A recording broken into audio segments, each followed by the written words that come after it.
وما تشاءون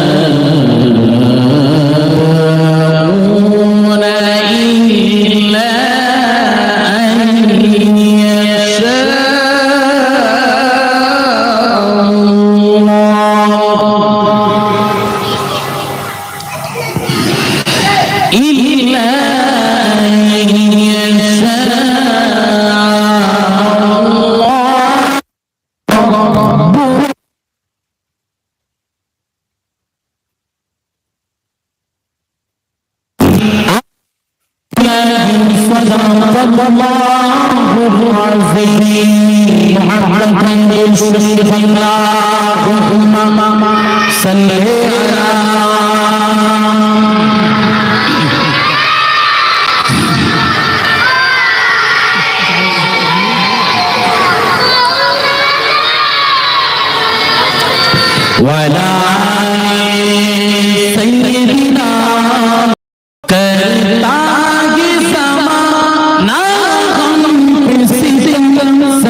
सरकार करम एक बार करम मुख्तार हो तुम मुख्तार हो तुम मुख्ताज हम सरकार करम एक बार करम सरकार करम एक बार करम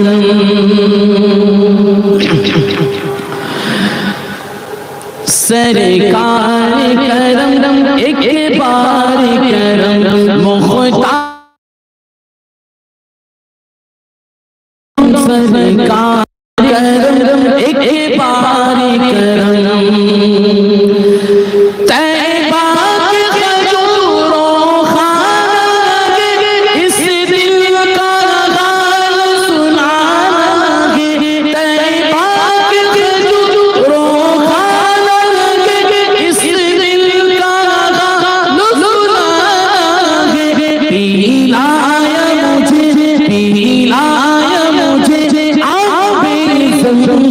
सरकार करम एक बार करम सरकार करम एक बार करम मुख्तार हो तुम मुख्ताज हम सरकार करम एक बार करम अल्लाहुम्मा सल्ली अला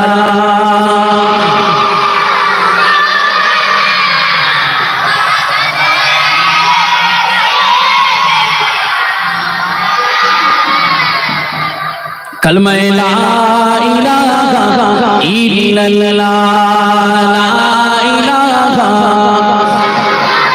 ला इलाहा इल्लल्लाह हस्बी रब्बी जल्लल्लाह मा फी क़ल्बी गैरुल्लाह नूर मुहम्मद सल्लल्लाहु अलैहि ला इल्लल्लाह ला इलाहा illallah, la ilaha illallah, Muhammadur Rasulullah. Allahumma salli ala.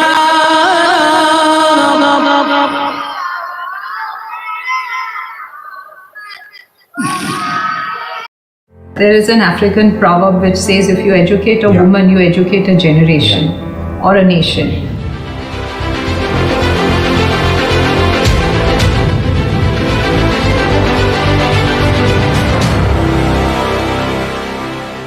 Armed with a never say die attitude, learnings from brilliant mentors, and a knack of building the perfect team, my next guest has braved every challenge and made her mark in the banking industry. Today, we dive deep into the impact of digital adoption and the future of finance industry with Zareen Daruwala, CEO of Standard Chartered Bank, India.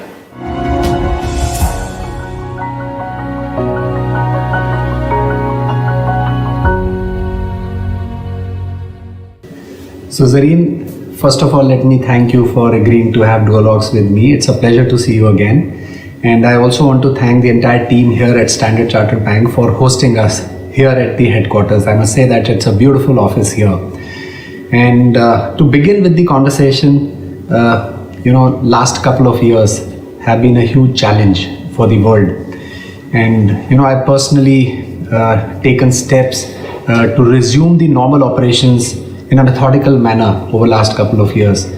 And when we look at various sectors operating out there, possibly after healthcare, banking was the sector which was taking steps to ensure that these services continue. And I'm sure you would have faced lot of challenges. And for us, I think one perspective has been that how we can look at this adversity as an opportunity. And a lot of insights have started to evolve, and we'll talk about that as we go forward in the conversation. But quick reflections, how the couple of years gone by have been for you?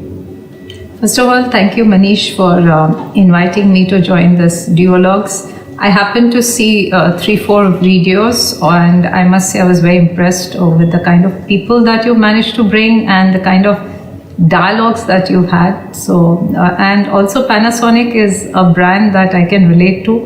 My first washing machine in my house, good old days, was a Panasonic one, and we have fond memories of the durability and the quality. So I'm sure Panasonic epitomizes that. Coming to last 2 years, I must say that as a bank, which is a global bank, it started in China, and because of that, as a bank, we had started planning a little bit. Having said that, I don't think any of us anticipated the severe lockdown that we faced in March end.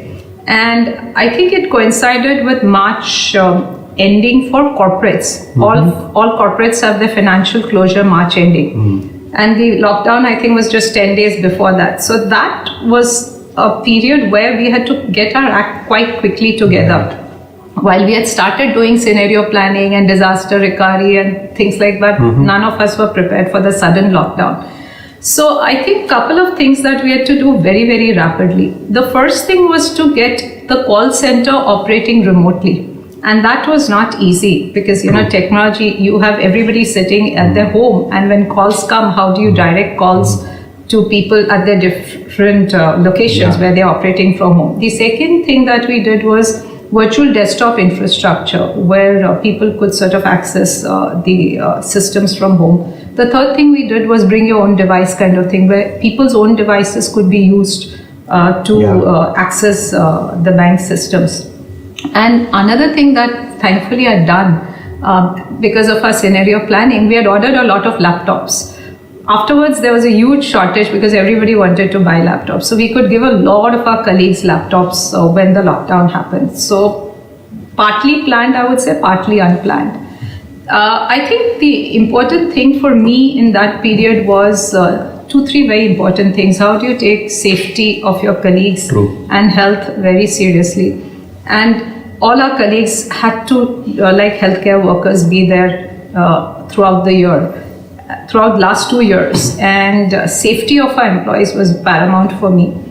Wave 2 was the period where I think it tested everybody's, I would say the Resilience. human part of the, every leader. And for me, that period was all about focusing on employees. Business took a secondary place. True. And the way, we sort of reached out to our employees and how we sort of took care of them. I think when the COVID wave settled, employees came back and gave such a fantastic performance that StanChart India last year did its best ever profits. So, if you take care of your employees, they give back wholeheartedly. That's the experience. The other big learning was, for me, I created a working group and I told them, don't come to me for decisions. You guys are the closest to what is happening on the ground. You take all your calls. I will back you, whatever call you take. So, you find that when you empower people and they really rise to the occasion. So that was quite a good experience. The third thing was, how do you, because customers are not able to give wet signature, how do you sort of ensure that customer transactions happen seamlessly? And some of the customers had not embraced digital, but they wanted to do manual. So how do you enable customer transactions to happen? So how do you rewrite all your processes? How do you make customers onboard digitally in the lockdown period? Because afterwards customers were forced to be digital. So these were big learnings, and one good outcome of all this was the customer digitization accelerated rapidly. I would say 2-3 years got done in 2-3 months, kind of the embracing of digital. And I think the last thing was, how do you help society? That was one big thing. So we worked with IIT Kanpur to develop a low-cost ventilator. And that was about 3.5-4 lakhs, while a normal ventilator would be 15-16 lakhs. And we helped them develop it and commercialize it. And thankfully, about 3,500 of those are now deployed.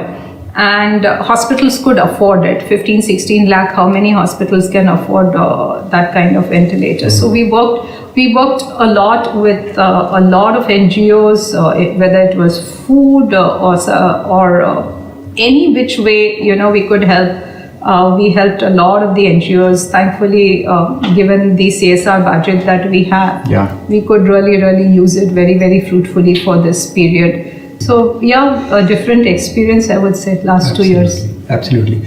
You spoke about digitalization, how it has accelerated, specifically in last couple of years. Potentially, digital convergence started to happen roughly about 25 years before.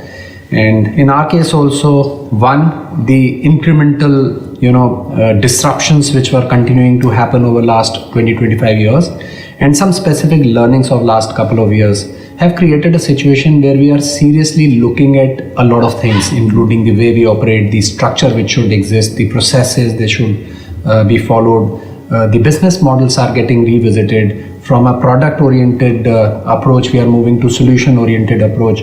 In some sense, for banking sector, this may mean that many organizations like ours may not specifically look at CAPEX as a business model, but may look at OPEX-based business models in the time to come. When it comes to digitization, specifically in last couple of years, as you rightly mentioned, that the change which was supposed to happen over next 3 to 5 years has happened in last couple of years. Insights like consumers, in our case, are preferring appliances which are helping them multitask while they've stayed within their premises for a long period. So a lot is changing. And the responsibility with leaders and organizations is to ensure that not only this catch-up happens, but also we kind of lead and create examples and set certain benchmarks. On the other hand, in last couple of years, we have also seen that how startups have tried to create a great difference in people's life, in the way businesses happen, fintech in particular. So would you share some of your experiences and views on how banking sector can look at partnership with these fintech companies? And I believe that technology anyway, big tech is going to play a major role, including the ones which will impact the way banks operate. So any reflections on that? I think clearly fintechs will be constantly disruptive, and I think it's in a way a competition that ensures that banks keep upping their ante on their digital investments and keep sort of improvising. So to that extent, I would say it has enabled banks to really get their act together on accelerating the digital journey. Having said that, I would say banks are in a business which is based on trust, and they are regulated. So from a customer lens, banks sort of give them comfort on cybersecurity, data privacy, their money is safe. So clearly there is a niche for banks, but there is a niche for fintechs also. So fintechs clearly on the payment side, they have accelerated the wallets, etc. So there are places where fintechs will play and there are places where banks will play. There will be intersection also, and there'll be partnership also. In our case, we've actually taken the approach to partner with a lot of fintechs. For example, many places where we partnered, one of the examples is in our early warning signals, if we partnered with a fintech where any external event that happens, suppose a case is filed against a client anywhere in India, immediately we come to know. So we don't depend on our relationship manager with a lag of few days to come and tell us. This has really enabled us to have really 24/7 kind of monitoring of our client portfolio. We've even invested. We have a Standard Chartered Ventures which focuses on working with fintechs, and it has also sort of launched the first digital bank in Hong Kong, and we are going to be launching our second digital-only bank in Singapore. So Standard Chartered Ventures has also invested in some of the fintechs where we see a partnership. So I would say that it is a partnership plus competition. Standard Chartered, in fact, has the highest adoption of digital in India. 73% of our customers are digital. And that is almost 10% higher than the industry average. In corporates, we have 99.7% digital adoption now. So I think the COVID has just, as I said, accelerated the digital adoption. And for customers, it's really enabled their business to sort of function in this period of when most of their own employees would be operating from home. So I would say that it has been a partnership plus competition kind of play with fintechs. Our country is like full of opportunities, and coming to the current economic environment of our country, last few years in specific, and also in my role into FICCI, being the chair of the Electronics Manufacturing Committee and the Energy Storage Committee, I've been working very closely with industry and also with the government, and in specific the agenda of Atmanirbhar Bharat. And clearly the priorities have been defined, and specific to, for example, our sector, the necessity is to unlock the potential of the country, specifically for the demand. For example, for the sector of air conditioners, we are just about 6% penetration into households of the country. This is immense potential in the time to come. And consumption, for sure, the potential again is very, very large. And there have been certain challenges in specific the last few years. The geopolitical environment, the way it has evolved specifically in the last few years, the impact of commodities into cost of goods, and so on and so forth. On the other hand, we have the recent budget coming up, and last 3 years in specific, I see that there has been a methodical approach where priorities are very clearly defined. And this year, I think there is a large allocation on capex infrastructure.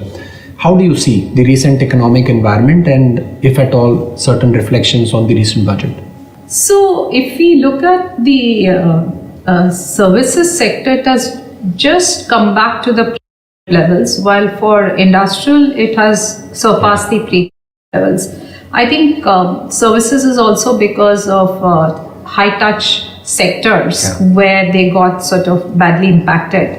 Having said that, I think this budget really has given a big boost to capex. Like you mentioned, 2.9% of GDP is a very, very high capex allocation. In fact, if you look at USA, roads actually has been, it is said that roads was the second highest contributor to the increase or acceleration in US GDP after education.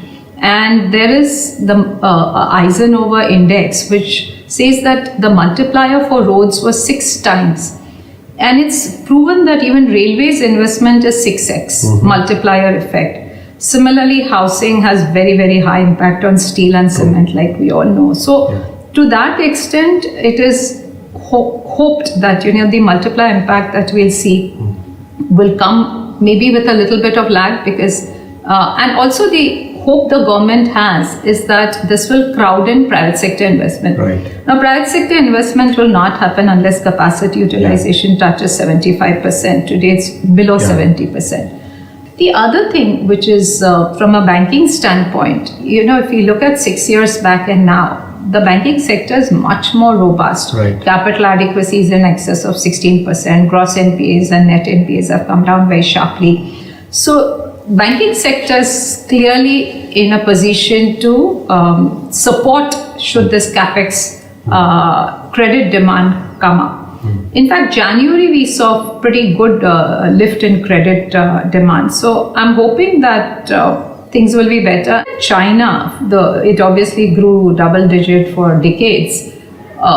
China had the benefit of having grown when the whole global economy was much more open. Today there's a huge deglobalization, and when India is sort of poised for growth, China had the benefit of exports as a big lever, which perhaps India may not have the same amount of leverage, with all countries sort of looking at deglobalization. So the domestic demand has to be sort of robust enough to absorb a lot of the manufacturing capacity that will come up thanks to the PLI scheme, etc. So, moving on to the discussion, to take some reflections on your professional life and subsequently some of the aspects of your life itself, would you share your journey with Standard Chartered Bank in last few years? We have seen that how with your team have looked at rapid transformation. We spoke about how digitization is cutting across variety of operations, how customers have become more empowered, finding it more efficient to deal for their transactions. Small and medium enterprise in the country is looking at easy access to finance. So your journey in specific to last few years into the bank and some of the anecdotes or experiences if you like to share. So I joined in April 2016, and just 1 year before that, Standard Chartered India had posted the highest ever loss. So it was quite an interesting journey for me last 6 years. And last year, which is calendar year 2021, Standard Chartered was amongst the top 3 markets in terms of operating profits for Standard Chartered. In 2020, we were the second most profitable market. So to that extent, it's been very, very fulfilling. And I would say many things I had to do. So I would start with the corporate side and then come to the retail side. So corporate banking, we had very high NPAs, non-performing assets. And the whole focus was how do you de-risk the book? And how do you have a culture where risk becomes owned by the front line? You always have a risk function, but first risk has to be owned by the front line. So what we did was we started working on, as I'd mentioned, early warning tools, worked with fintechs to build certain digital capabilities. Second thing, we hired industry experts to help us assess. If we are onboarding a new customer, the industry expert will go with my relationship manager and go and see the plant. What is the quality? Is the plant overcapitalized, etc.? So to be sure that what money customer is sort of asking, is it being spent for the right thing? How do you do monitoring? If you're given a guarantee for a construction company, how do you have somebody going on the ground and seeing whether the project is moving as per schedule? So building a lot of tools and capabilities, physical and digital. And over time, I found we also worked with a forensic company who would help us on new to bank onboardings. And over time, I found that the frontline itself was able to analyze risk far, far better than what it was a few years back. And touch wood, this last cycle, we hardly had any accidents on any corporates. So that really showed that the portfolio is resilient. I think the test is in a downward cycle when your portfolio behaves. On the retail side, I would say when I joined, we were behind a lot of competition in terms of our digital capabilities. So it was about investing in the digital capabilities. And in retail, it's all about you have to do 1,000 things, not few big things, because every little thing sort of adds up. So, how do you make your credit card proposition attractive? How do you have your best call center service? In fact, StanChart has one of the best net promoter scores in India in terms of customer service. So if you want to have high-end customers, what is your value proposition? Are you giving a good wealth proposition to your high-end customers? We launched non-resident Indian offering. Okay. We focused on CASA, which is current account savings account, which is cheap money. And when I joined, we had CASA, which was just 32%. Today, we are more than 50% CASA, which is higher than a lot of other banks. And that has ensured that our cost of funds comes down. And once your cost of funds comes down, your margins are much better. We launched trust, association, societies, clubs as another medium to get low-cost deposits. So multiple things were rolled out. And at the same time, what I did was I worked with the teams to have a culture change. And the change was, how do we simplify the processes? So what I did was I called them change agents. So the middle management of the bank, I felt, had a connect with the top and with the last man standing.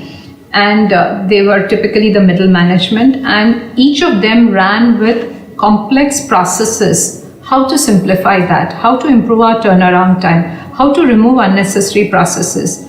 And the other thing that I did was what I call voice of frontline. So I would call people 50, 70 in a room, and I would tell them, tell me all your pain points.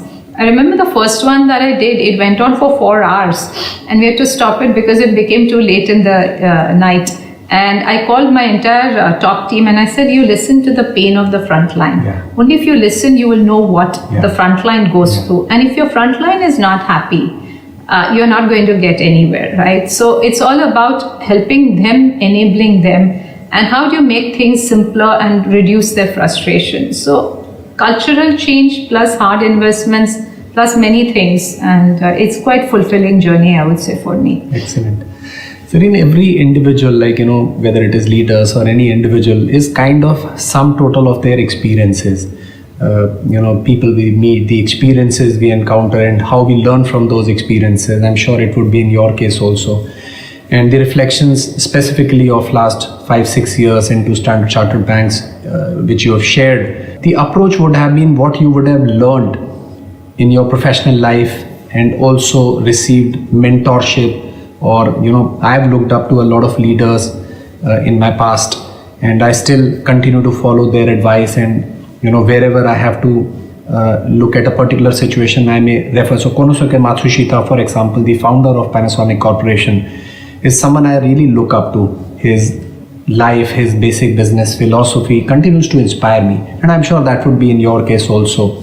Would you like to share some of your experiences, some people you've worked with, and the learnings which you've acquired in your professional life gone by? So I think a lot of people know ICICI Bank has been a very good training ground, and has produced, it's like the Unilever and the financial services space. There would be even today maybe 20 to 25 CEOs even today in the financial services space who are ex-ICICI, maybe even more, whether it's insurance, mutual fund, it's like a factory of producing leaders. So I've been very, very fortunate to have worked with people who have really like doyens of the banking industry.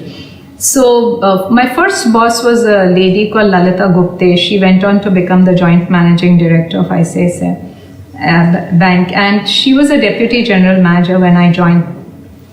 I think the first thing that I picked up from her was two takeaways from her style of leadership. She would be able to pick up any error in your note. And when you're young, you don't have an eye for error. And that has ensured that every letter, anything that leaves my desk, even today I have a habit, before I press the send button on an email, I will read it the second time. So that has really trained me. And today, even if I have a 100-page document, I can pick out errors. So that training that I got. The second thing that I learned from her was empathy. So, if you're working late, she would be very concerned. She would even send food for you to office. She would be concerned how you go home safely those days. So a lot of empathy that she had, but at the same time, quite tough when it comes to, demanding performance. The second person that I worked with, again, Mr. Wagul. I don't know, many people may not know, Mr. Wagul became chairman of Bank of India at the age of 40. And I don't think that record would have been surpassed even today, because at such a young age, he became chairman of a nationalized bank. And then he came to ICICI at the age of, I think, 44, 45, that young. And with Mr. Wagul, one thing that I learned was humility. Actually, despite his stature and his brilliant sort of leadership, he was very, very humble, very rooted. And that's something I learned. I remember one experience where Mr. Wagul I was asked to do a document on Japan Bond Rating Institute. And I was a little late in going to give him. And he said, okay, we'll meet the next day. And in Bombay, when it rains. Those days there was no mobile. And because he had given me a promise, he actually turned up in office when Bombay was half flooded. And I did not make it. And I got a call at my house that, where are you? Mr. Wagul has already come to office. And I was really scared that, he'll fire me. And he said, I've finished going through the document. These are my comments. So, it really showed sort of your respect for the person really goes up. And the kind of exposure I got to some of these people was fantastic. Then, of course, Mr. Kamath. Mr. Kamath had a very different leadership style, very, very, we used to fear getting into his room. That kind of very, very, again, one error in your note or presentation and you will be sort of really torn to pieces. And I would say that leadership style really made us what we are, because everything had to be perfect with him. And if you go to his room, not one book will be out of place if there's a pile of books, everything perfect, so absolute. And the second big learning for me was the boardroom engagement, because by then when he was chairman, I was heading the wholesale bank, and the kind of vision that he had, Mr. Kamath was the one who sort of really, to me, has transformed the entire retail banking. He was the one who sort of started looking at launching credit cards, debit cards, ATMs, mortgage loans. Those days there was only HDFC Limited who used to be a mortgage lender. Complete revolution in the Indian banking system, and a major visionary. So lots and lots of learnings for me.